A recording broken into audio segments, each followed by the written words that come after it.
teman-teman, di video ini kali ini saya akan membahas tentang kemiskinan dan kesenjangan global yang sampai sekarang masih menjadi salah satu masalah terbesar di dunia.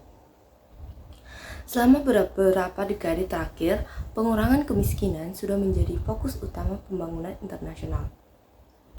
Berbagai program kesepakatan dan kebijakan telah dibuat. Namun, kenyataannya kemiskinan belum terselesaikan secara maksimal. Ada wilayah yang berhasil menurunkan angka kemiskinan, tetapi ada juga yang mengalami stagnasi seperti di kawasan Afrika, Sub-Sahara, bahkan di negara-negara dengan pertumbuhan ekonomi tinggi seperti China, India, dan Indonesia, kesenjangan justru semakin melebar.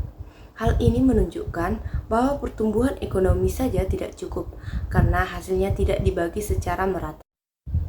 Jika kita melihat data statistika, kondisinya cukup memprihatinkan. Lebih dari 80% penduduk dunia hidup di negara dengan tingkat kesenjangan yang tinggi.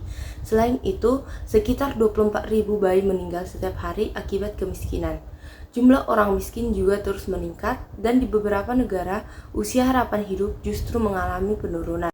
Fakta ini membuktikan bahwa meskipun ekonomi global tumbuh, manfaatnya tidak dirasakan oleh semua orang secara adil. Kemiskinan sendiri tidak hanya diartikan sebagai kekurangan uang.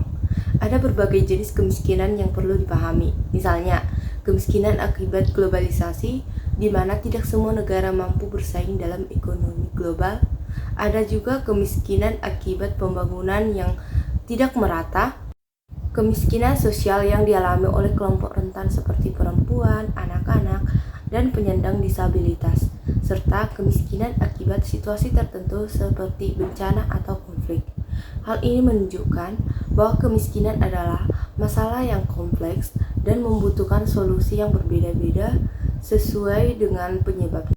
Faktor yang dianggap memperparah kemiskinan global adalah kebijakan dari lembaga internasional seperti IMF dan Bank Dunia melalui program yang disebut dengan Structural Adjustment Program atau SAP. Program ini mendorong negara-negara untuk melakukan privatisasi, membuka perdagangan bebas, dan mengurangi peran negara. Namun, dalam praktiknya, kebijakan ini seringkali justru merugikan negara miskin. Mereka dipaksa bersaing dengan negara maju yang memiliki kekuatan ekonomi jauh lebih besar, sehingga bukannya berkembang, justru negara mereka semakin tertinggal. Meluncurkan program Millennial Development Goals atau MDGs yang memiliki 8 tujuan utama seperti mengurangi kemiskinan, meningkatkan pendidikan, dan menjaga lingkungan.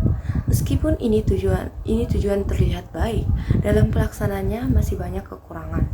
Beberapa kritik menyebutkan bahwa tidak semua masalah dijadikan prioritas, terutama masalah ketimpangan yang justru sangat penting. Selain itu, partisipasi negara miskin seringkali hanya bersifat formal dan kebijakan yang dijalankan masih mirip dengan kebijakan sebelumnya. Bahkan, bantuan luar negeri dalam beberapa kasus justru membuat negara miskin semakin bergantung. Dari semua pembahasan ini dapat disimpulkan bahwa kemiskinan dan kesenjangan global masih menjadi masalah besar yang belum terselesaikan.